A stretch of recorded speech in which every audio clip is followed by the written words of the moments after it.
Tumayo po tayo mga kapatid sa ating panalangin. Dakilang Ama Yahuwa na banal at makapangyarihan ka po sa lahat. Sa umagang ito ay nagpapasalamat kami ng marami sapagkat pinahintulutan mo kaming makasamba, makalwalhati sa iyong napakabanal na pangalan. Katulad ng aming inihandog na awitin sa iyo, Ama, kahit na sa hirap at ginhawa, patuloy ka naming sasambahin. Patuloy ka naming pupurihin sapagkat ikaw ang nagbigay ng lahat sa aming buhay. Wala po kaming maigaganti sa kabutihan mo sa amin, Ama, kung hindi ang patuloy na maging tapat sa iyo, patuloy na sumunod sa iyong mga pinag-uutos. Kaya naman, Ama, sa umagang ito'y pakibasbasan mo ang puso ng iyong mga anak. Pakibasbasan mo ang aming mga kaluluwa upang patuloy kaming maging tapat, patuloy kaming maging matapang sa aming pananampalataya, sa aming paniniwala sa iyo, Ama, upang huwag na kaming mahiwalay pa sa paglilingkod sa iyong banal na pangalan. Basbasan mo sana ang aming gagawing pagsamba, lalong-lalo na ang mga kakilala naming nakikinig sa oras na ito, ang aming mga kaibigan, ang aming mga kamag-anak na hindi pa namin kasama sa ganitong gawain, Ama, sa ganitong paniniwala. Sana ipagkalooban mo sila ng pusong mababa at maunawain, Ama, na makita nila kung ano ang aming sinasampalatayanan, kung ano ang aming pinaniniwalaan, Ama, sapagkat ito'y galing sa iyo. Kaya naman kaawaan mo at kahabagan mo sila na maging kasama rin namin sila sa ganitong paglilingkod sa iyo pagdating ng araw. Basbasa mo sana ang aming kapatid na maghahayag ng iyong mga salita, na sana'y samahan mo siya ng Santong Espiritu na siyang maggagabay sa kanya sa kanyang pagtuturo sa bawat isa sa amin. Basbasa mo rin ang abuloy na inihandog at ihahandog ng iyong mga lingkod, na sana'y makatulong ito sa paglaganap ng iyong mga salita. Basbasa mo ito upang marami pang mga tao ang makakilala sa iyong napakabanal na pangalan. At lagi mo kaming iugnay sa diwa at spirito na iyong bugtong na anak, at sana'y lagi kaming makasunod sa kanya, Ama, upang kami maging kalugod-lugod sa iyong banal na pangalan. Ang lahat ng ito ay aming hinihiling kasama ng kapatawaran ng aming kasalanan sa pangalan ng aming Panginoong si Yahushua na aming tagapagligtas. Amen.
Sa atin ay magliwanag,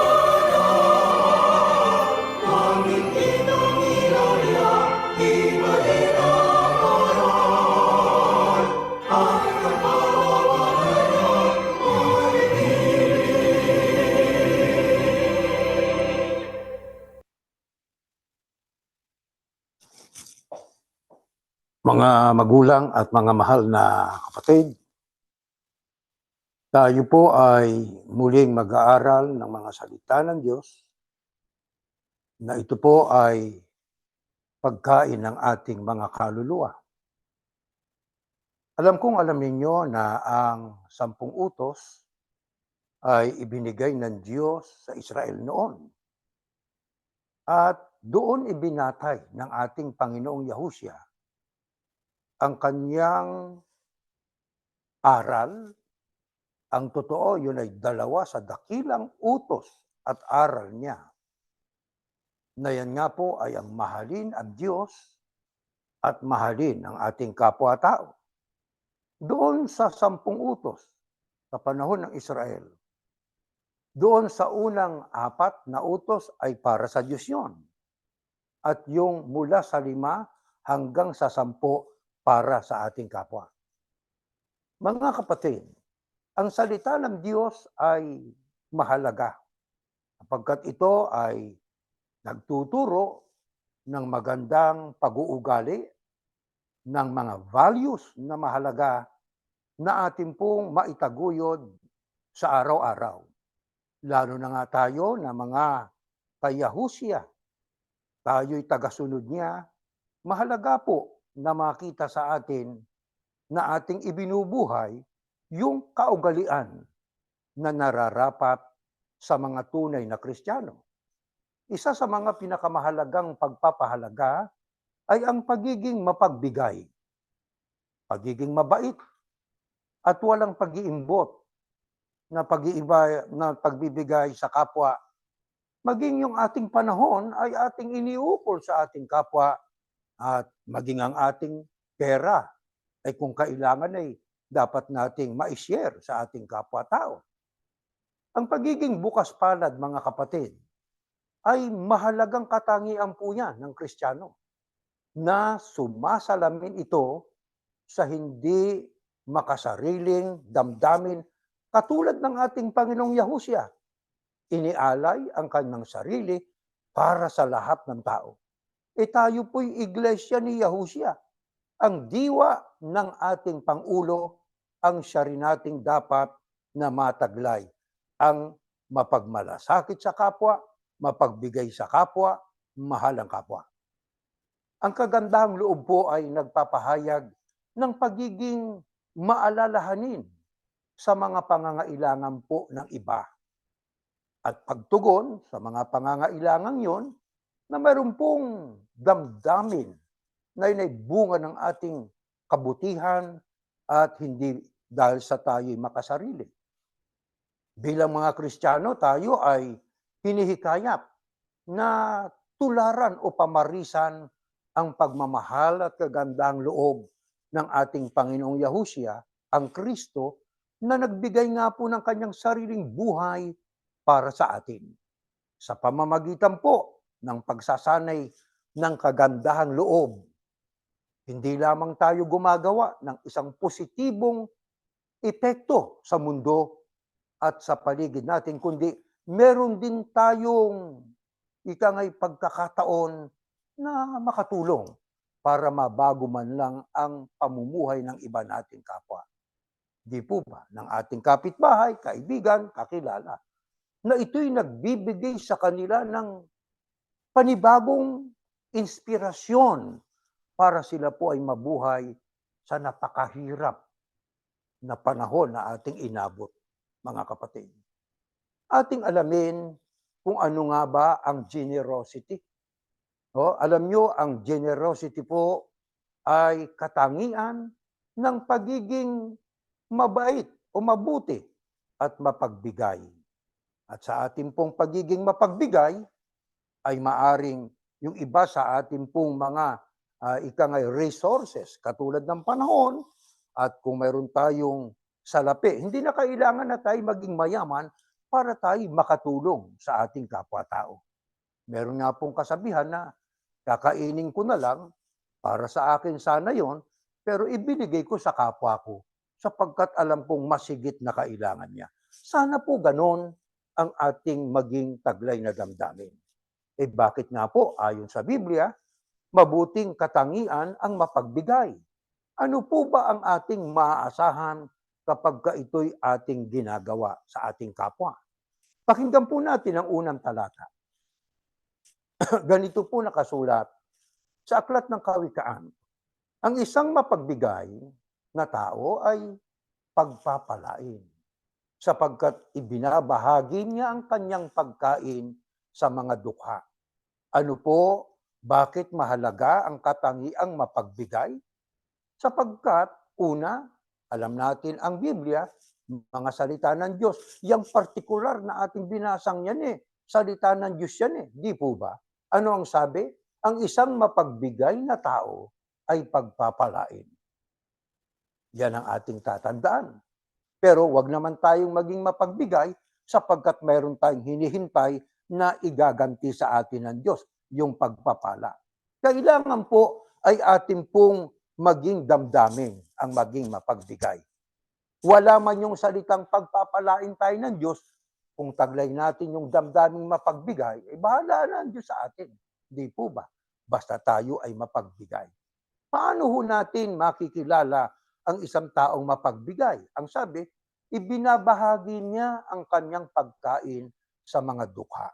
Ibig lamang sabihin, yung kanyang pangangailangan na yun ay para sa kanyang sarili, sa kanyang pamilya, ibinabahagi ho niya. Para kanino? Doon sa mga taong nangangailangan. Sino nga ba ang mga taong nangangailangan? Mga dukha. Alam nyo, ang mga dukha, nakikita ho natin. Nakakapagbagbag damdamin po yung makikita natin yung iba natutulog na lang na maghapon, walang makain. Dito sa Jacksonville, nadadaanan po natin minsan yun. Yung iba'y naghihintay doon sa pintuan ng iba't ibang supermarket.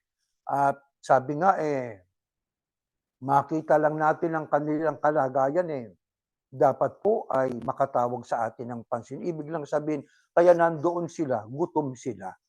Hindi po ba?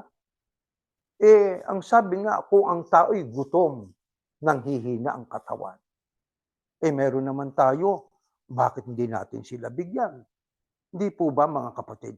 At yung nagbibigay sa kapwa niya, lalo na sa totoong nangangailangan, mga kapatid, napakasaya po ng ating kalooban. Totoo po yun. At yun ay karanasan po natin. Kaya noong panahon ng Apostol Pablo, sino ang kanyang pinatototohanan na isang lokal o isang lugar ng mga Kristiyano na talagang sila'y mapagbigay? Pakinggan po natin. Ito nakasulat sa ikalawang Korinto. Dito po sa 8:1-5. Ngayon, mga kapatid, nais kong malaman ninyo ang ginawa ng mga iglesia ng Macedonia dahil sa biyaya ng Diyos sa kanila. Kahit na dumaranas sila ng maraming pagsubok, masayang-masaya pa rin sila. Kaya nga, naging lubos silang mapagbigay sa kabila ng kanilang matinding kahirapan. Makapagpapatotoo ako sa inyo na kusang loob silang nagbigay at higit pa nga sa kanilang makakaya. Sapagkat sila na mismo ang paulit-ulit na nakiusap sa amin na bigyan sila ng pagkakataong makatulong sa mahihirap na mga mananampalataya. At higit pa nga sa aming inaasahan ang kanilang ginawa dahil una sa lahat, inialay nila ang kanilang mga sarili sa Panginoon at sa amin ayon sa kalooban ng Diyos. Sino ayon kay Apostol Pablo? Sino-sino yung mga taong napatotohanan niyang talagang ika nga ay mapagbigay. Kasi yan si Pablo, alam naman natin, Apostol Pablo, na destino po yan at sa kanyang pangangaral, nakarating ho siya sa Korinto, may mga kapatid po ron. At doon sa mga kapatid na yon, mayroon siyang ibig na malaman nila. Ang sabi nga niya, mga kapatid, nais kong malaman ninyo. Mayroon siyang ibig na sabihin sa kanila na dapat malaman nila para matularan nila. Yang iglesia ng Macedonia, dahil sa biyaya ng Panginoon Diyos sa kanila, sila ang wika kahit na nagdaranas sila ng maraming pagsubok. Masayang-masaya pa rin sila. Kaya ang unang dapat nating matutunan sa mga taga-Macedonia, Kapag dumaranas ng pagsubok, dapat masaya tayo, mga kapatid. May pagsubok ka na nga, nakasimangot pa tayo, lalo hong tatanda ang ating pagmumukha. Walang maitutulong po yung tayo ay magiging malungkot dahil sa maraming pagsubok. Kailangan po may contrast.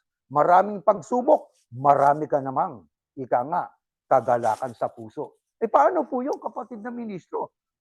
Sinusubok ka, masaya ka pa rin. Kaya natin gawin yon. Nagawa po yan ng mga taga-Macedonia.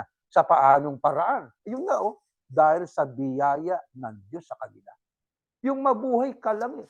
Yung tayo mabuhay lang po at may lakas at ikangay buhay eh. Sapat na po yun eh. Dapat tayong maging masaya. Bigay ng Diyos po yun.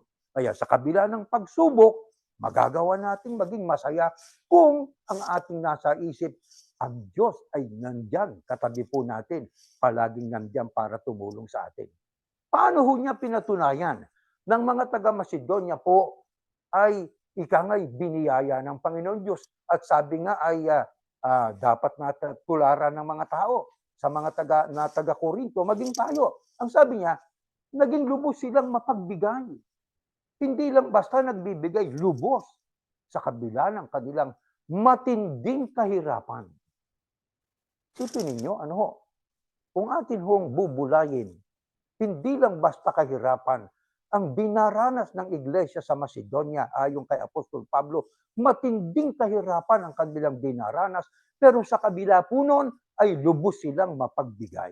Paano ho niya nasabi po yun? Sabi ni Pablo, makapagpapatuto ako sa inyo na kusang loob silang nagbigay at higit pa nga sa kanilang makakaya. Pag sinabing kusang loob, nandoon po ang generosity. Di ho ba? Kusang loob. Ang iba, sabi nga, ay pakikiusapan mo pa eh, para sila ay magbigay sa kapwa. Di po ba? Pero ang mga taga-Macedonia, ano ang kanilang ginawa? Kusa. At hindi lang yan, ang kahangahangay na sa 4, ito, sapagkat sila na mismo ang paulit-ulit pa nga sa amin, nakiusap sa amin na bigyan sila ng pagkakataong makatulong sa mahihirap na mga mananampalataya. Isipin ninyo, matindi ang kahirapan na sa pagsubok ang mga taga-Macedonia, pero sila mismo ang paulit-ulit na nakiusap sa mga apostol, bigyan sila ng pagkakataong makatulong sa mahihirap na mga mananampalataya. Isipin nyo po, sana ganyan ang gawin ng mga nasa sa institusyon sapagkat meron silang kayamanan, lingapin nila. Huwag yung puro patayo ng kapilya. Hindi masama po yun, pero i-prioritize natin ang mga miyembro. Di ba? I-prioritize natin ang mga mahihirap na mga mananampalataya. Kaya yan ang ating ipinapractice po rito sa iglesia ni Yahushua. Di ba? Ang sabi nga, sakit ng kalingkingan, ramdam po yan ng buong katawan. Kaya kung may kapatid po tayo na, ika nga ay alam naman natin ang sitwasyon, hindi na kailangan na tayo po'y pakiusapan pa. Magpusang loob na po tayo, mga kapatid. Di po ba? At ang sabi nga po ng Apostol Pablo, higit pa nga sa aming inaasahan, ang kanilang ginawa. Isipin ninyo, mga kapatid, bakit nagawa po nila yon?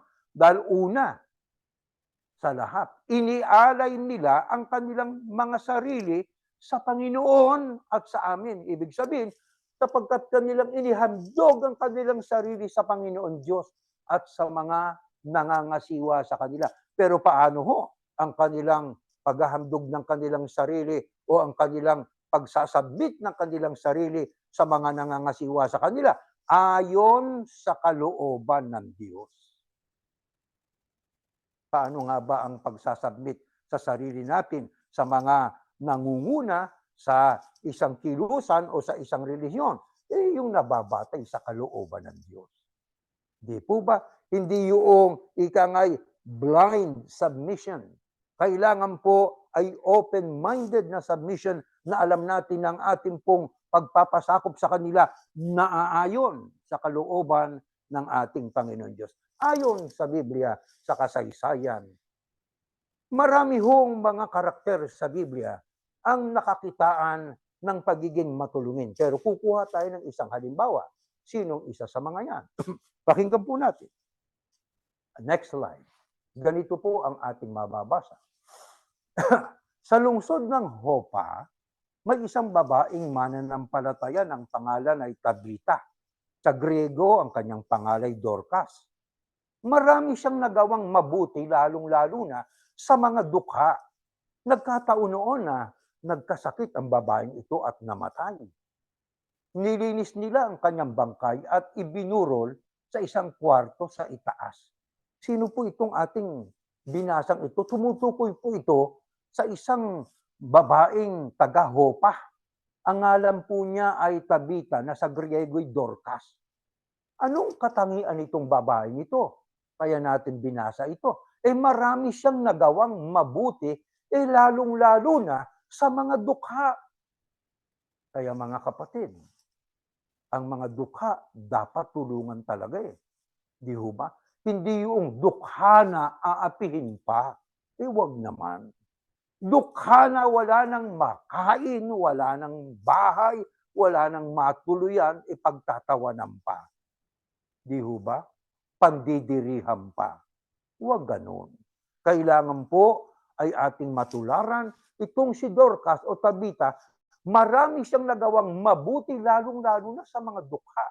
Kaya siya pala, hindi lang dukha ang tinutulungan niya, pati yung hindi dukha, sapagat ang sabi, lalong-lalo na sa mga dukha. Di kahit hindi dukha, tinutulungan niya. Ano ho nangyari rito sa taong ito? Abay, nagkataon noon na nagkasakit ang babaeng ito at namatay. Siguro sasabihin ninyo, kung ang ginawa niya ay mabuti, pinagpala siya. Bakit ito yung nagkasakit at namatay? Di ba? Babangon ang ganyang isipan sa atin, mga kapatid. Teka muna, ating alamin. Tuloy natin ang pagbabasa. Nang ito'y nagkasakit at namatay, itong si Dorcas o Tabita, ano ho katunayang pinagpala pa rin siya ng Panginoon Diyos. Basahin natin, tuloy lang natin ang pagbabasa. Ganito ho nakasulat. Next slide, sa 9:38 hanggang 42. Ang Hopa'y malapit lang sa Lida. Kaya nang mabalitaan ng mga tagasunod ni Yahusia na si Pedro ay naroon sa Lida, inutusan nilang 2 tao na pakiusapan si Pedro na pumunta agad sa Hopa. Pagdating ng 2 roon kay Pedro, agad namang sumama si Pedro sa kanila. Pagdating nila sa Hopa, dinala siya sa kwarto na pinagbuburulan ng patay. May mga byuda roon na umiiyak. Ipinakita nila kay Pedro ang mga damit na tinahi ni Dorcas noong nabubuhay pa siya. Pinalabas silang lahat ni Pedro sa kwarto. Lumuhod siya at nanalangin. Pagkatapos humarap siya sa bangkay at sinabi, Tabita, bumangon ka!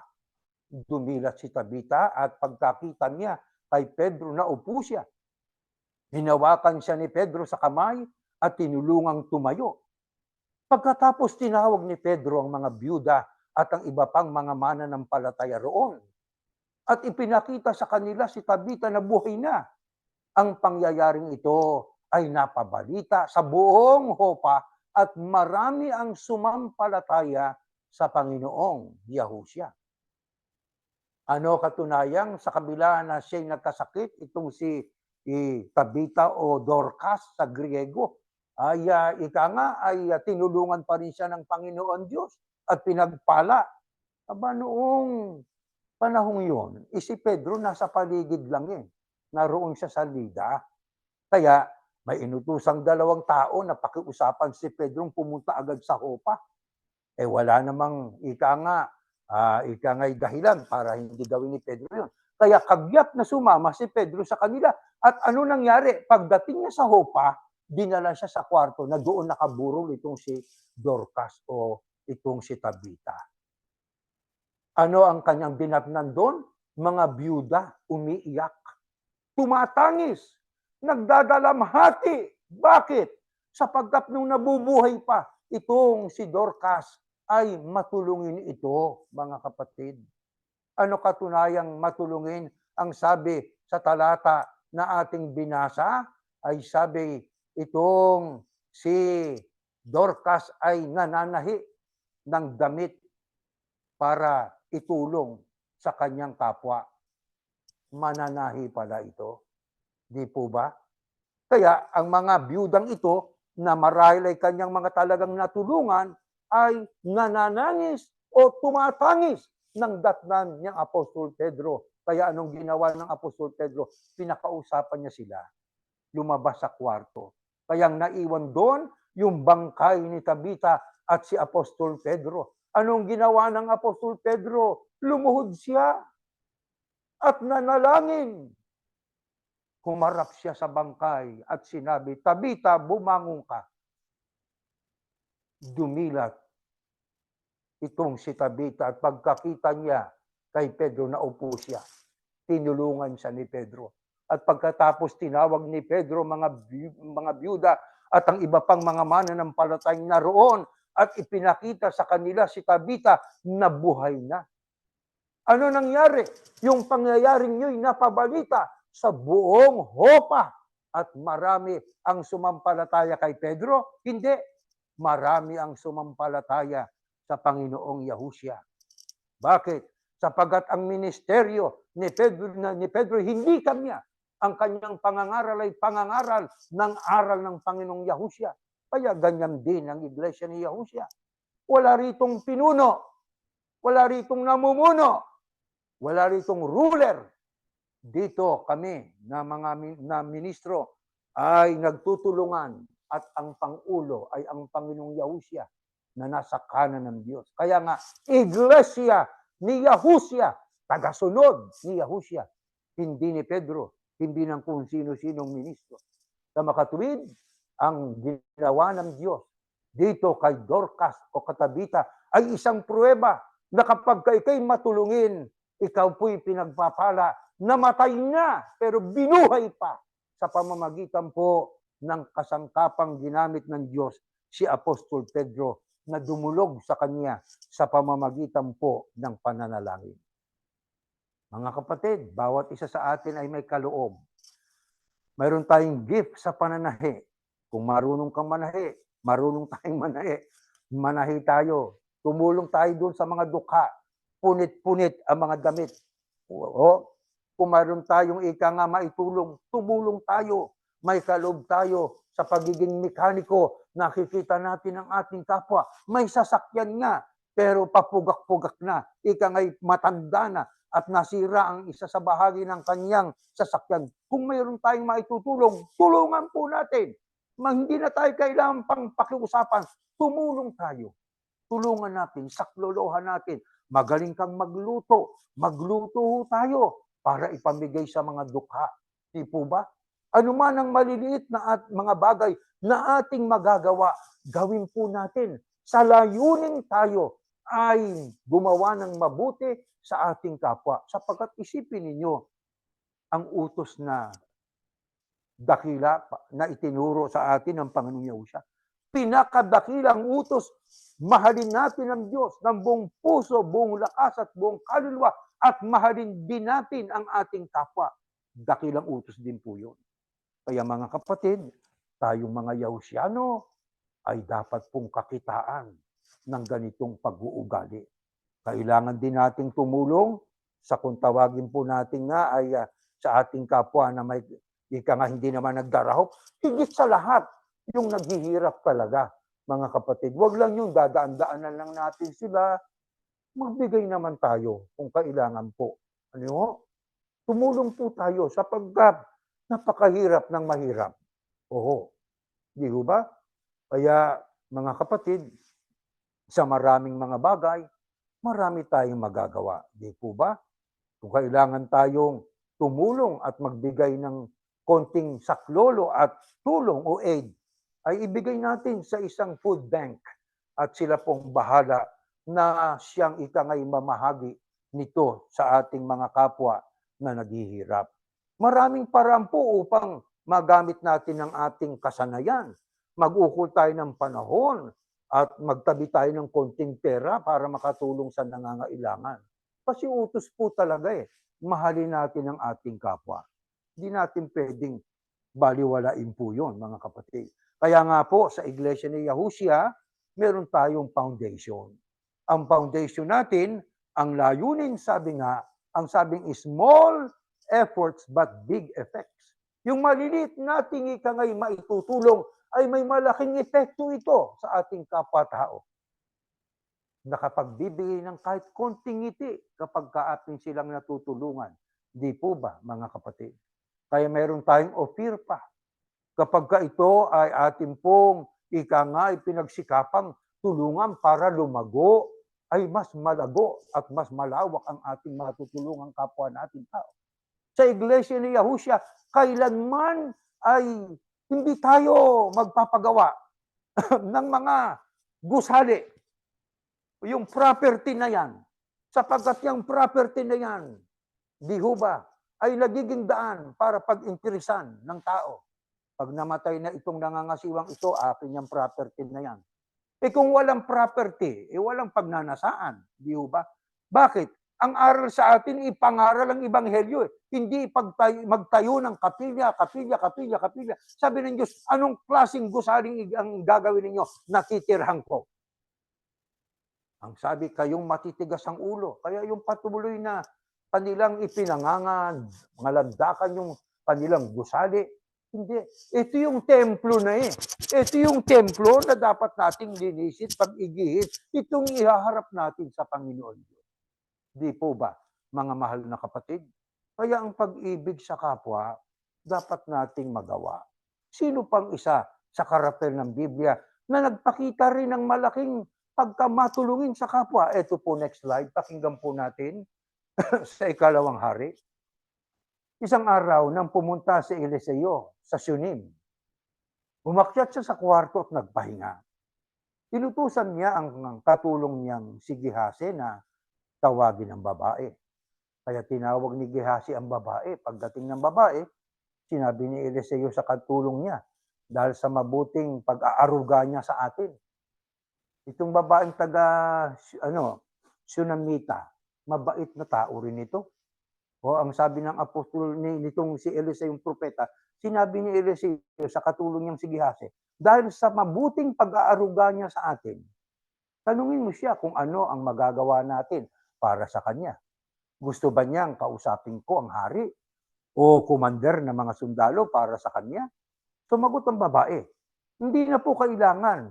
Mabuti naman po ang kalagayan ko kasama ng aking mga kababayan. Nagtanong si Eliseo kay Gehasi, ano kaya ang magagawa natin para sa kanya? Alam nyo ito, tigil muna natin, ito si Eliseo sa panahon ng kanyang pangangaral, ng aral ng Panginoon Diyos, may kasama siyang katulong niyang si Gehasi. Tumuloy sila doon sa isang lugar, sa Shunem. May isang babae puro na napakamatulungin, di po ba? Ngayon, sa tagpong ito na ating binasa, ay nagkaroon ng damdamin itong si Eliseo na kusang loob na sabi nga ay tumanaw ng utang na loob doon sa babae. Kaya ang ginawa niya, pinatawag niya yung kanyang katulong. Sabi niya, tawagin mo nga yung babae at ating tanungin kung anong kailangan niya. Ituloy natin ang pagbabasa. Nagtanong si Eliseo kay Gehasi, ano kaya ang magagawa natin para sa kanya? Sumagot si Gehasi, wala po siyang anak na lalaki at matanda na ang asawa niya. Sinabi ni Eliseo, tawagin mo siya ulit. Kaya tinawag siya ni Gehasi at tumayong babae sa pintuan.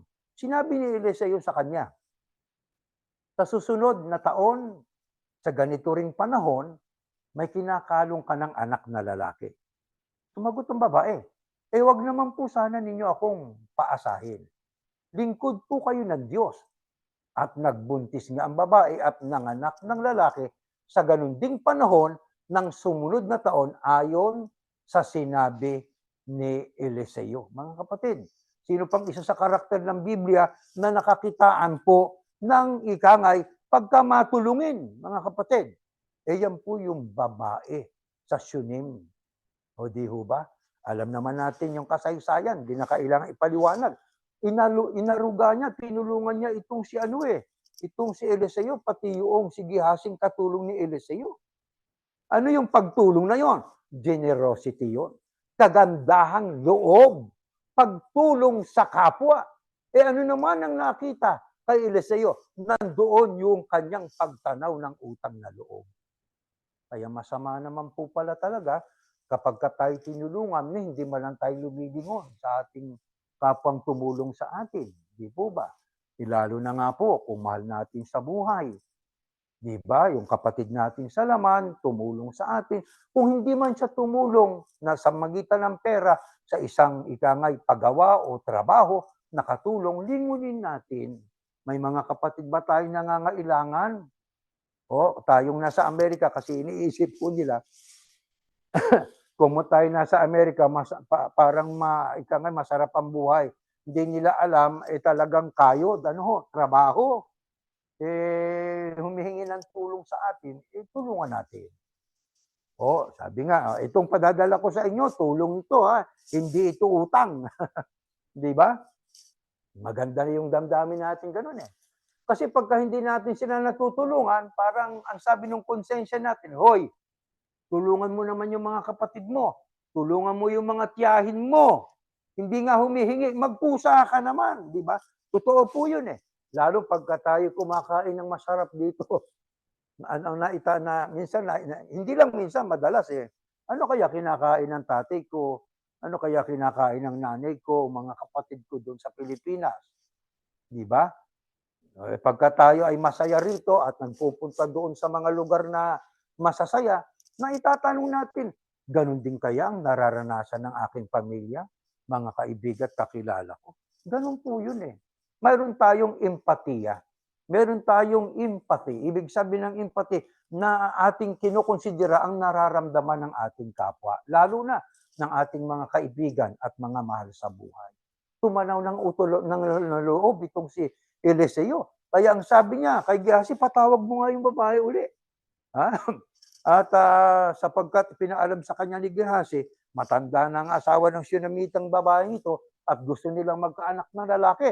Kaya ang sabi nitong si Eliseo, nang kausap niya na yung babae, ang sabi niya, sa susunod na taon, sa ganito rin panahon, ay may kinakalong ka ng anak na lalaki.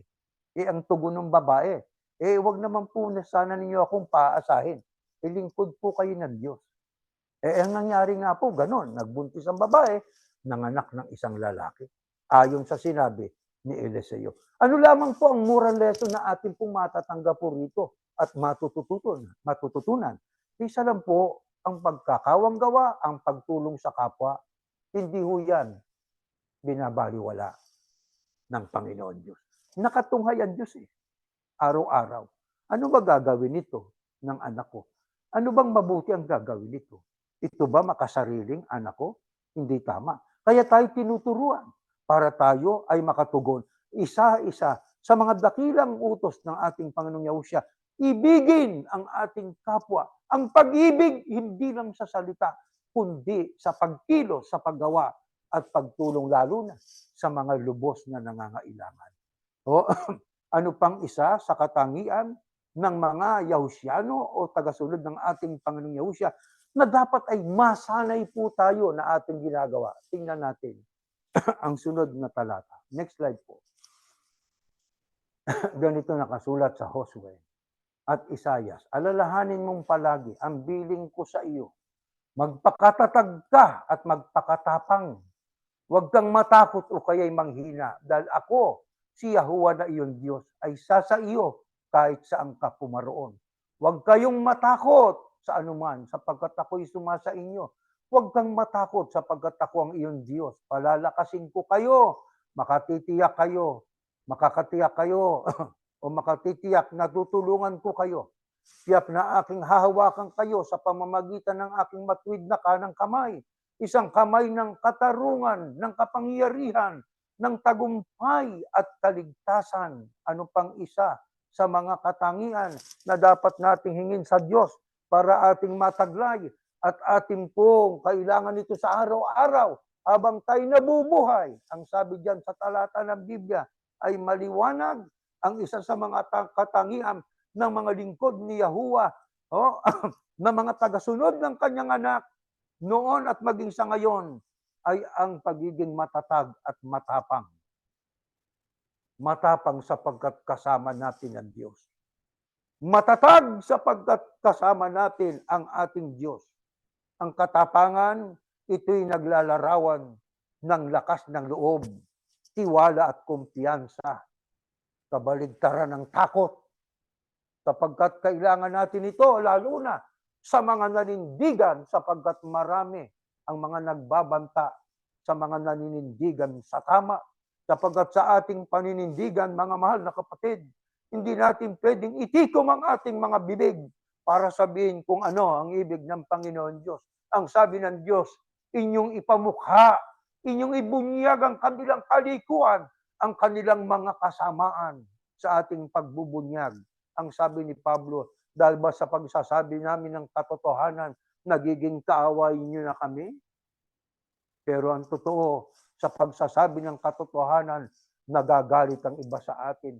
Pero ang sabi ng ating nabasa, magpakatatag ka, magpakatapang ka, huwag kang matakot, o kaya'y manghina, dahil ako, si Yahuwah na iyong Diyos, sa iyo kahit saan ka pumaroon.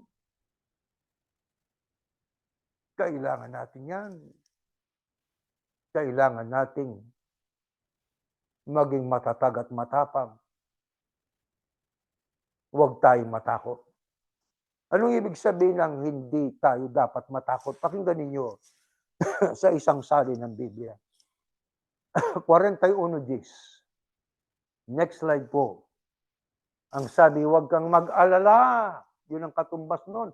Ako'y sumasa iyo, huwag matakot. Ako ang iyong Diyos. Gagawin kitang malakas at tutulungan. Susuportang kita ng aking kanang kamay na nagdudulot ng tagumpay. Anong katumbas ng hindi dapat matakot? Huwag mag-alala. Huwag tayong mag-alala. Ibig ng Diyos na huwag tayong mag-alala sapagkat tayo'y lingkod niya. Ang lingkod ng Diyos, malakas ang loob, matapang, sapagkat alam niya, hindi siya nag-iisa. Alam niya ang kanyang ginagawa ay ayon sa kalooban ng Ama. Maaring may bumangon na magalit sa kanya, pero sabi ng Diyos, huwag kang mag-alala, sapagkat ako'y sa iyo, akong tutulong sa iyo. Ako ang sasaklolo sa iyo. Hindi tayo dapat matakot sa anumang bagay o kanino man, sapagkat ang Diyos ang poprotekta sa atin, ang Diyos ang susuporta sa atin. Naharap man tayo sa mga hamon at mga iba't ibang pakiramdam natin na tayo ay para bagang ika nga ay galit na sa atin ang buong mundo, pero ang sabi ng Diyos, huwag kang matakot. Hanggat tama ang ating ginagawa, hanggat makatarungan ang ating ginagawa, huwag tayong matatakot, mga mahal na kapatid. Mga mahal na kapatid, sa panahon ng kahirapan at kawalan, napakahalaga na alalahanin natin, mga kapatid, ang pangako ng Diyos sa atin. Kailangan po natin yon. Huwag tayo makalimot sa paalaala ng Ama. Huwag kang mag-alala sapagkat ako ang kasama mo. Kumapit tayo sa pangakong yon. Kumapit tayo sa ating Diyos. Batid natin ang pangako ng Diyos ay tapat at totoo. Ano man ang darating sa atin, magtiwala tayo sa Ama. At makatagpo tayo ng kapanatagan sa piling niya. Si Yahuwah ay nasa ating panig. Madaraig natin ang mga hadlang at makakaharapan natin ang iba't ibang mga uri ng pag-uusig. Lahat ng yan sa tulong ng Ama ay ating mapagtatagumpayan. Anong ating napatutunayan kapag tayo lubos na nagtitiwala sa ating Ama? Next slide po. Ganito nakasulat. Sa Roma, ang tunay na mga anak ng Diyos ay ang mga nagpapagabay sa Espiritu ng Diyos. Ang Espiritong tinanggap natin ay hindi isang Espiritu na nagpapaalipin sa atin muli at nagdudulot sa atin ng takot. Hindi takot. Pag anak tayo ng Diyos, hindi takot ang dapat na maghari sa atin. Ang Espiritu na taglay natin ay ginagawa tayong mga piniling anak ng Diyos. At ang At sa Espiritong iyon ay sumisigaw tayo, Aba, Ama. At ng Espiritu mismo ang nagsasalita sa ating mga espiritu, tinitiyak sa atin na tayo mga anak ng Diyos. Kung tayo mga anak ng Diyos, makakamit natin ang mga pagpapalang taglay ng Diyos para sa kanyang bayan. Ibibigay niya sa atin ang lahat ng ibinigay niya, ang Kristo. Ngunit, kailangan nating magdusa tulad ng Kristo. O, ay nagdusa. Sa gayon ay makakabahagi tayo ng kanyang kaluwalhatian. Mga mahal na kapatid, ano ang ating napatutunayan kapag tayo lubos na nagtitiwala sa ating amang si Yahuwah at buong tapang nating pinaninindiganan ng panig ng Panginoon Diyos? Ang lingkod ng Diyos, ang mga anak ng Diyos, hindi dapat pagharian ng takot. Sapagkat pag-anak tayo ng Diyos, ang dapat maghari ay ang lakas ng loob, ang tapang na naaayon sa kalooban ng Ama. Kailan natin higit na nararanasan yung tapang na yan kapag nararanasan natin ang Espiritu Santo sa ating mga puso, lalo na sa panahon ng ating mga pagsamba. Pinatitibay tayo, pinatatatag tayo ng Diyos. Kaya mahalaga na sa ating pagsamba, sa ating mga pag-awit pa lang, ay atin ang inaanyayahan ng Ama. Atin ang sinasabi sa Kanya, kailangan natin siya. Anong isa sa katangiang dapat nating isama sa ating pagiging maawain, matulungin, at pagiging malakas ang loob o tapang? Pakinggan po natin sa ilang talata pa ng Biblia. Next slide. Ganito po ang ating mababasa sa unang Pedro. Pakinggan po natin, igalang ang lahat ng tao. Mahalin ang mga mananampalataya tulad ng pagmamahal mo sa iyong pamilya. Sundin ang Diyos bilang iyong Panginoon. Kaya ang pagrespeto sa kapwa, kailangan yon. Ang pagrespeto hindi dahil sa katayuan ng tao. May kasabihan niya, be kind to animals. Di ba dito sa Amerika, ay hindi katulad sa Pilipinas. Pag pumatay ka rito ng aso, may paglalagyan ka. Di ba? Cruelty to animal. Kung yung mga hayop nga, dapat nating igalang at mahalin. Di lalo ang tao. Kaya maging sa ating mga Bible study, nababanggit natin, maging sa pagsamba, ang mga aral na itinataguyod ng ibang mga tagapangaral, hindi ibig sabihin galit tayo sa tao. Ang ating tinututulan, yung aral, ang tao, mahal natin. Ang kalaban ng Diyos ay pagkakasala, yung kasalanan, hindi ang tao. Ang ibig ng Diyos, maalis yung kasalanan para mapabuti ang tao. Kaya gayon din ang layunin natin sa ating pangangaral. Maaring nababanggit natin, naghihinanakit at nagagalit ang iba, pero hindi natin kayang itanggi at takpan ang katotohanan. Tuturo natin yon. Tuturo natin yon. Ipangangaral natin yon. Ipahahayag natin yon. Yun ang gusto ng Diyos. Pero sino po ang dapat nating higit na mahalin?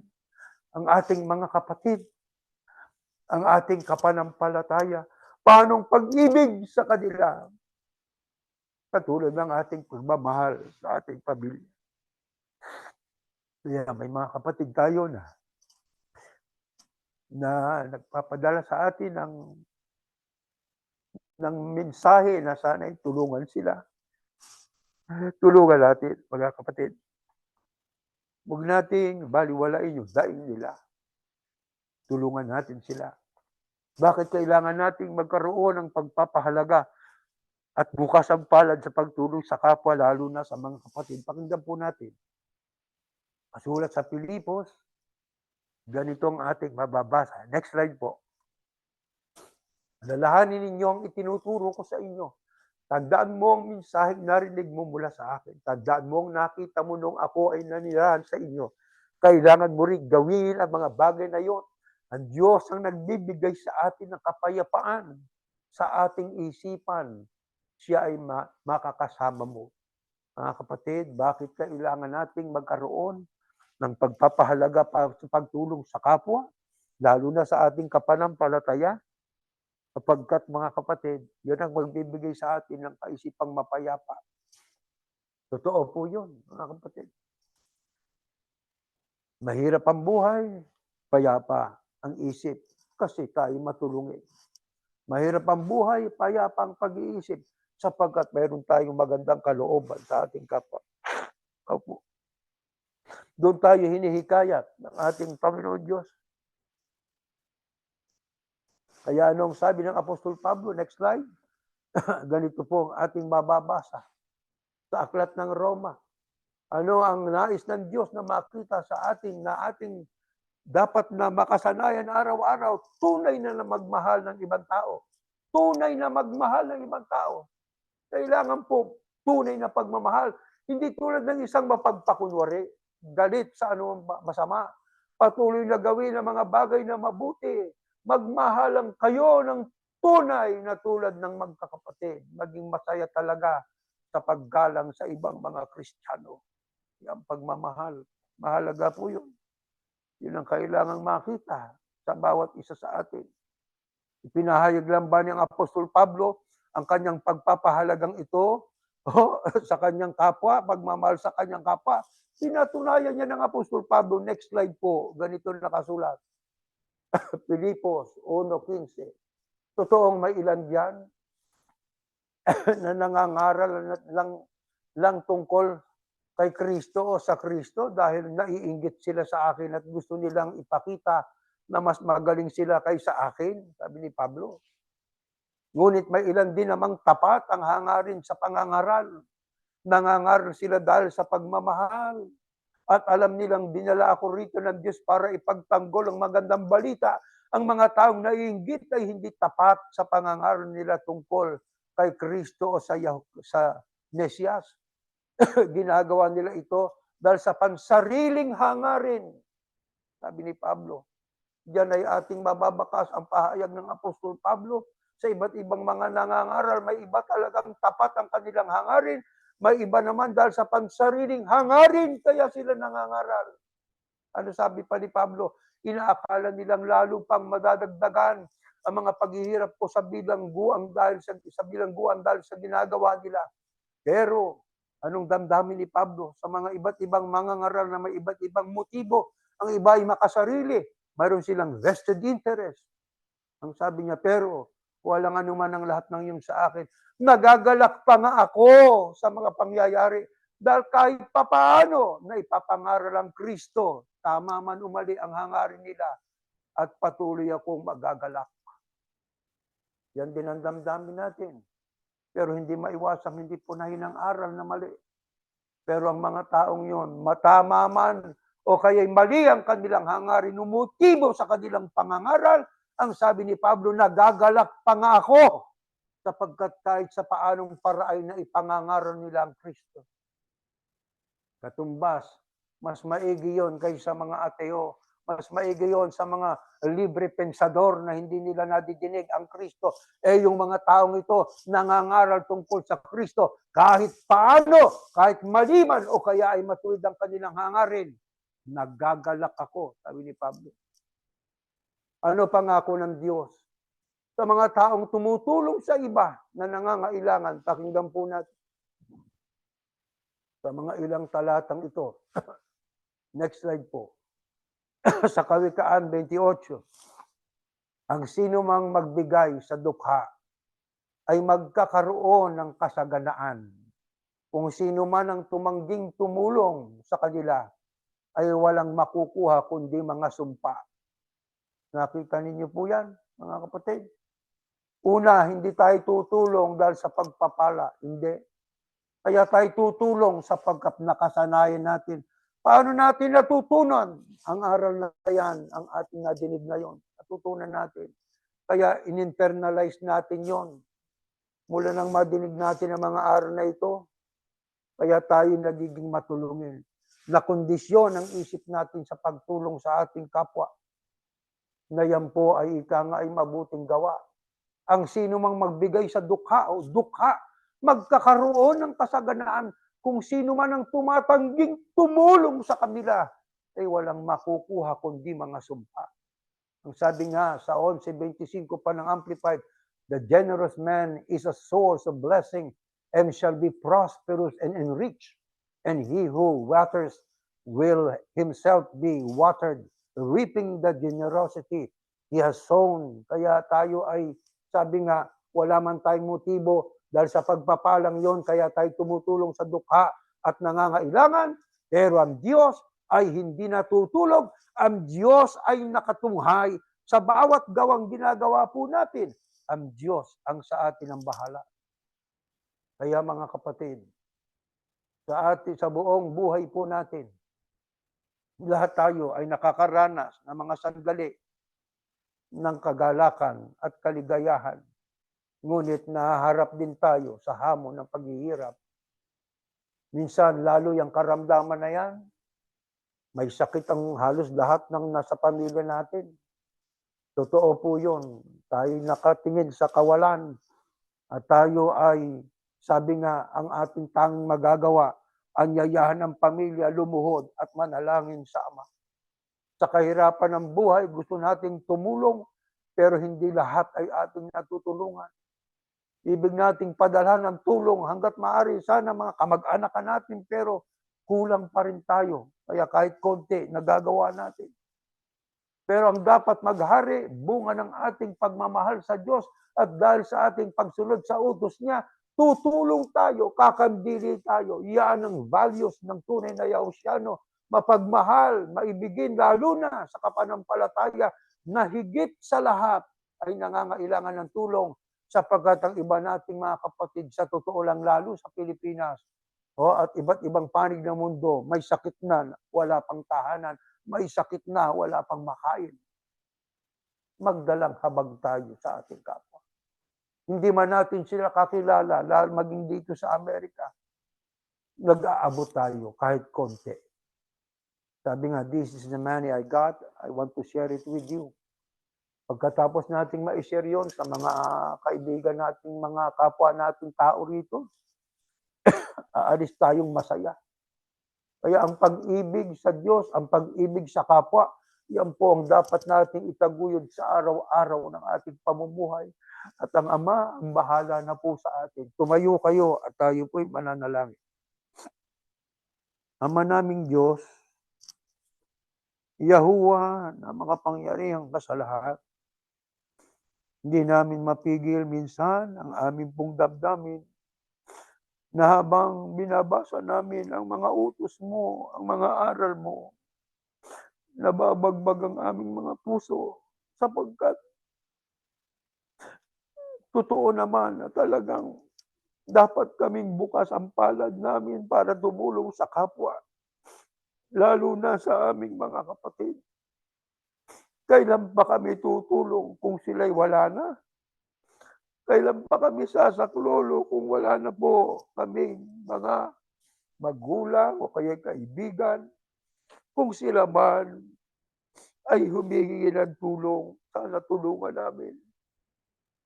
Huwag kaming magdalawang isip na tumulong sapagkat utos mo. Mahalin ikaw ng sa ibabaw ng lahat at mahalin ang aming kapwa-tao. Ang aming panalangin, Ama, sa araw-araw pamalagiin mo ang kagandang loob sa amin po. Sa araw-araw sa isip namin mamalagi ang pag-ibig, pagmamalasakit sa aming kapwa. Kung sa aming pong paghahayag ng iyong mga salita, nababanggit namin ang mga maling aral, Ama, huwag sanang magdamdam ang aming kapwa. Hindi namin kaaway ang aming kapwa. Ang kaaway mo ang siya rin naming kaaway, ang maling doktrina, ang maling aral, ang mga binaluktot na aral sapagkat ito'y laso ng aming kaluluwa kung kaya amin itinutuwid sa pamamagitan ng mga salita mo sa Biblia. Kaya Panginoon, loobin mo sana, matuloy sana kami magkaroon ng pusong maawain sapagkat yung mundong ito, Ama, hindi na magtatagal. Gaano man meron kami, gaano mang talino meron kami, gaano mang kayamanang meron kami, wala itong silbi kung hindi namin itinutulong sa aming kapwa, kung ito'y aming sinasarili. Kaya aming ipinamamanhig sa iyo, Ama, bilang mga Yahusyano. Iyong itatak sa puso't isipan namin ang pagiging matulungin sa aming kapwa. Ano man ang kanilang relihiyon, ano man ang kanilang kulay, ito ang tatak, ito ang palatandaan ng mga tunay na Yahusyano. At kami, Ama, ay pagka amin ipatuloy na ginagawa ito, darating ang panahon, amin ding malalasap ang kaluwalhatian na ipinagkaloob mo sa iyong bugtong na anak. Ama, ibig naming makapiling ka, ibig naming makasama siya. Pagdating ng panahon, basbasan mo po ang aming mga mahal sa buhay. Basbasan mo po ang aming mga kapwa-tao, ang mga biktima ng digmaan, mga biktima ng kalamidad. Oh, Diyos na awa, mahabag ka sa sangkatauhan. Sana'y magkaroon pa ng pagkakataon na sila'y makapakinig din at maging gaan ang pagbabalik loob sa iyo. Salamat po. Salamat po sa lahat ng biyaya.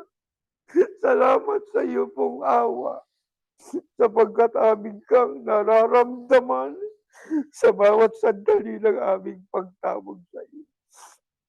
Ang lahat ay aming hinihingi sa ngalan po ng aming Panginoong Yahushua na aming tagapagligtas. Amen.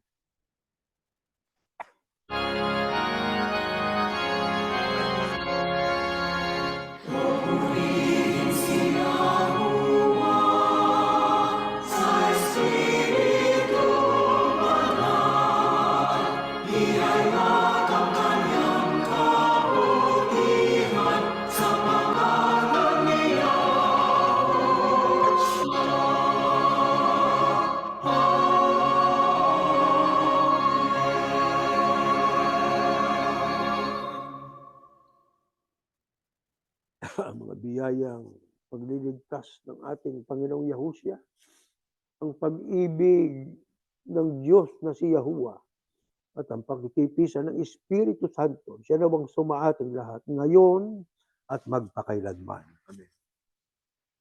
Mahal na kapatid, meron tayong ilang mga tagubilin. Patuloy po nating i-share sa iba ang ating pagsamba. Nandiyan po ang Zoom number po at pati yung sa ating website. Ano ho? To remember, our Bible study po is an hour earlier na, 9 o'clock imbis na 10. 9 p.m. sa Eastern Time at 6 p.m. naman sa Pacific Time. Kada Thursday po yan. At patuloy nating ipanalangin ang mga leader ng mga bansa at mga leader ng iba't ibang eklesiastikong mga samahan at ang sangkatauhan sa kanyang kabuuan, alang-alang sa ating mapayapang pamumuhay pa, ano ho? At higit sa lahat para sa mga aral ng Diyos na lumagana pa sa iba't ibang panig ng mundo. Hanggang dyan po at tayo natatapos.